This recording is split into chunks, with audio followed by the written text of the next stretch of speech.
በመጀመሪያ ደረጃ የኦሮሞ ቄስና የኦሮሞ ሸህ በኢትዮጵያ ምድር ላይ አይታወቅም የለም።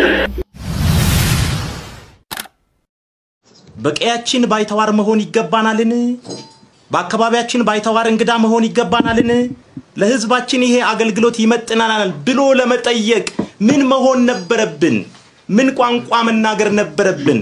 የት መወለድ ነበረብን? ከየት አካባቢ ዘር መቁጠር ነበረብን? እኛም እናምነው ኦርቶዶክሳውያን ነን። በእነዚህ አባቶች ስር ባስተምሯቸው ተኮትኩተን ያደግን የአንዲት ቅድስትና ኩላዊት ሐዋርያዊት ቤተክርስቲያን ልጆች ነን። የዚህች ልጆች መሆናችን አጠራጣሪና አከራካሪ ካልሆነ በእኛ ጥያቄው መቅረቡ ለምንድነው ግርምታን የሚፈጥረው? አውቅልሃለሁ እንዴ አብረን እየኖርን ላለው ህዝብ እኛ እኮ ጥያቄ እየጠየቅን ያለነው እኮ ደከመን ሰለቸን ቆላ ደጋ ከተማ ገጠር ሳንል ላገለገልነው ህዝብ ነው። ቋንቋውን የሚናገር በጠፋበት ሰዓት ቋንቋውን ተናግረን ላገለገልነው ህዝብ ነው እየጠየቅን ያለነው። ባህሉ በሙሉ ከባዕድ አምልኮ ጋር ተፈርጆ ሁሉ ነገሩ በፖለቲካ ተለውሶ አይመለከትም አረማዊነ አህዛብነ ተብሎ በቤተክርስቲያን መጻሕፍት እንኳን ክብሩ ዝቅ ብሎ ከተጻፈለት ማህበረሰብ ጎን እኮ የቆምነን። ይናገር ህዝቡ፣ ይሄ ህዝብ ይናገር፣ ይሄ ምዕመን ይናገር፣ ይሄ ህዝብ አፋውጥቶ ይናገር። እውነታን ወክለው ምኛ ይሄንን ህዝብ ወይስ 50 ዓመት ሙሉ በምድሩ ላይ ኖረው አንድ የኦሮምኛ ቃል ለመናገር የተጠየፉ አካላት ናቸው ይሄን ህዝብ የሚወክሉት? ወይስ ጋምቤላ 100 ዓመት 50 ዓመት ኖረው የጋምቤላን ቋንቋ ለመናገር ያልቻሉ ሰዎች ናቸው የጋምቤላን ህዝብ የሚወክሉት? ባቂና ኦጋይ ጉከና Waaqayyoo hunda keenya anas na dubbisu isinis laphee keessa yaa bulchu nan jedha ummata Itoophiyaa naannoo Itoophiyaa keessa hanjirtan naannolee Itoophiyaa keessa hanjirtanii fi biyya alaatti hanjirtan hundi keessanuu Oromiyaas ta'ee akkanuma immoo Amaara irrattis Sidaama irrattis haa ta'u Walaayittaa irrattis ta'ee Geediyoon irrattis kabaas haa ta'u naannoo adda addaa warri jirtan qooqa adda addaa warri dhageessan hundi keessanuu maqaa Waaqayyootiin laphee keenya keessa dhugaa fi soba beeyletoo bulee dhugaa akka beeynu nu taasisu. Nuyi han barbaannu ummata barsiisudha. Hoolota tiyya eegaa jedhee jira. Hoolota Waaqayyoo eeguufi kana keessa seenne malee waan biraa amantii addaa keessa seenne Timoti kanas Waaqayyootu beekaa jecha.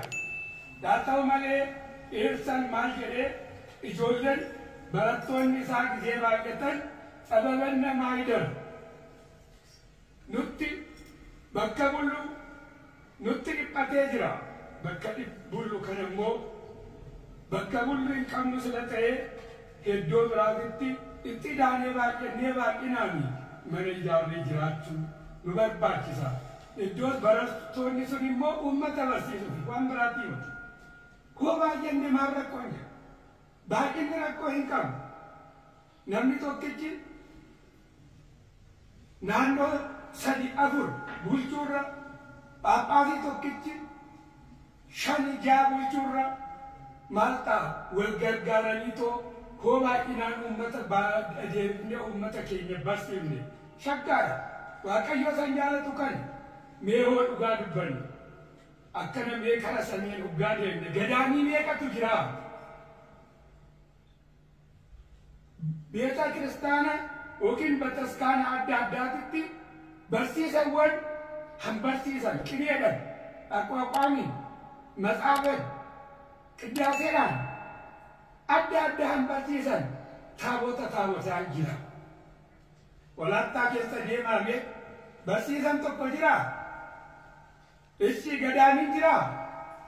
Sidaamaa keessa deema. Dhugaan dubbadhasi abbaa seenaan jedhan Walaayittaa keessatti taabota 50 ijaare. Girii nama 5 fi yookiin nama 20-30 oli amantaa anama nu hin jiru. Kunoo gara biraatti deeme jecha. Barsiisaa dhabuu isaati. Gadaaniin jira. Oromiyaa keessa mee ilaalaa bakka meeqa gadaaniin jira? Mee Jidda jira. Anan dhaladhee ani abbaa Taklaa Hayimaanotii jedhaa duraan biyya Jiddaa keessatti dhaladhee ifama duraa biyya dubbachuun qaba. Achitti dhaladhe abbaa Takla Maariyaamiin jedhama. Gadaamittan guddadhe matsaafa haddisii fi biluu yookiin kakuu moofaa fi kakuu haaraan baradhee jira. Baay'ee waggaa 20 ol wangeela barsiisuudhaan turee jira. Bataskaanas bakka addaanitti ijaaruudhaan hani moofeellee haaromsiisuudhaan turee jira. Warri nabeektanii wal beeknaa jechaadha. Abboliiwwan keenyas, hawwan keenyas, obboleewwan keenyas akkanuma immoo ijoolleen keenya hundi keessanuu warri nabeektan jechaadha. Wangeela barsiisuu fi bataskaana ijaaruudhaan akka turre hundi keenya. Ammas kanuma bal'ifnee bataskaana bakka jirutti ijaaruudha. Akka sameeritti gadaamii baay'een jiru. Oromiyaattis, Walaattaattis, Dabuu biyya hundumattu bakka bataskaanni hin jirretti bataskaan, bakka gadaamiin hin jirretti gadaamii, bakka barsiisan mana bataskaana amantaa keessa hin jirretti barsiisaa goonee ijaaruufi. Kuni akka nutti toluufi kana keessa seenuu keenya. Hojjechuufi ba'aa dhalu. Nu ba'aa guddaadha. Garuu hoo kuni ta'e Waaqayyo hoolota tiyya eegaa akka jedhe san hoolota Waaqayyo eeguufi. Ermiyaas haa ta'u Hizqeel maal jedha? Aneedha. Damuun ከእጅህ እፈልግሃለሁ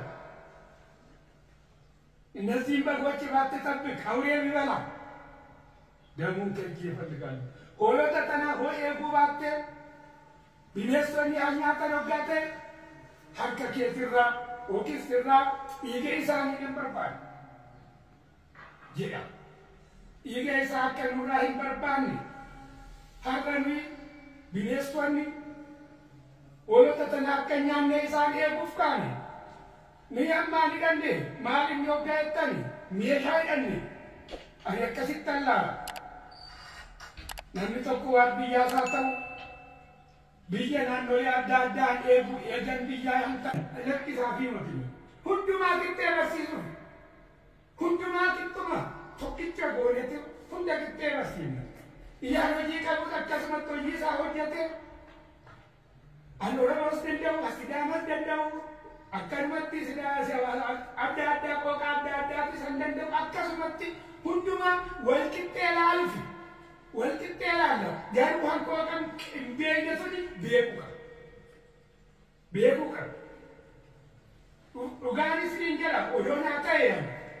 Odoon qooqa namaa fi moti ijoollee addaa miiti moti hanoriitu odoon beekee nan barsiisaan itti jira. Sidaamaa keessa hawaasaa ture akkasii. Ani nan booye. Akka Oromiif beeku kanatti odoon qooqa kana beekee soodhe sanan barsiisee beekanan booye. Nama isaan barsiisu akka hin jirre argee. Akkas la ta'e ammas immoo anaanan gammade keessaa hundumattuu qooqa adda addaatiin Oromiif bichaa odoon ta'in dhufanii asitti eepiskoopoosii ta'anii asitti argamuu isaanii na gammachiise. Ani keessi baay'ee achitti naan jire bichaa ta'u har'a gini nan gammade paappaasii ta'anii hoggaa jiraatan. Oromiyaa bichaa fi moti ani nama hundaafuu dhugaan isiniin jedha. Odoo ta'e maal ta'a hin ta'u qooqa adda addaan namaa dhiisatti asin birrootatu odoo arganne isaan odoo barsiifne waa'ee hin jibbaa isaanii sasuma dhume hunda keenyaan dhume Waaqayyoodha. Akkana sila ta'e ummata Itoophiyaa naannolee Itoophiyaa keessas warri jirtan biyya alaa keessas warri jirtan hundi keessanuu warri dhageessan miidiyaa kana dhaggeeffattan hundi keessanuu anan isiniin jedhu kadhannaa nuu godha. Phaawulos anaafis naan kadhadhaa jedhee jira. Nuu kadhadhaa nuyan jedhu amantii Ortodoksii tawaahidoo Hayimaanotii barsiisuu fi Paappaasiin tokko naannolee 4-3 qabeetoo waggaa 3tti waggaa 2tti achi dhaquu danda'a ji'atti dhaquu danda'a silkiidhaan Addis Ababaa ka'ee anaa tursiisuuf hin jira. Kuni ta'uu hin qabu uummanni Paappaasii hin dhabu maaliif nuyi uummata fayyaduufi ammas immoo araara dhugaa ta'e dhugaan isiniin jedha. Abbooliin keenya liqaana Phaaphaasaatiirraa jammaree nuyi eepiskooposootirraa jammaree abboolii keenya Anaallee jalmaree haangoo dukkubnaadhaa jalmaree qisxinnaa qulfinnaa hannaa kennan abbootii keenya. Isaan koottaa araaramaa hojjedhaa doonuu jedhanii nu hin dinnu. Kunoo amma guyyaa kanatti koottaa bakka dhaqaa naannolee adda addaanis ni kennina jedhanii hundi keenya wanta dinnu qabnu garuu beeknatti Oromiyaa godhuu fi akkanatti addaan sinoodosii addaan baasuu fi warri jedhanii haasaan jiru sila ta'e nuyi hawwii akkanaan qabnu soba. Nuyi ammas abbootii keenya wajjin tokko taanee hojjechuu barbaanna. Isaan waan nu barbaadan ta'e nu hin dinnu. Garuu yoo isaan didan immoo homaa godhuu hin dandeenyu har'as borusi wangeela barsiisuudhaaf jirra hamma duraatutti. Waaqayyo hunda keenya wajjin haa jiraatu. وسبحانه وتعالى ولا ولا تنزل ولا مسكين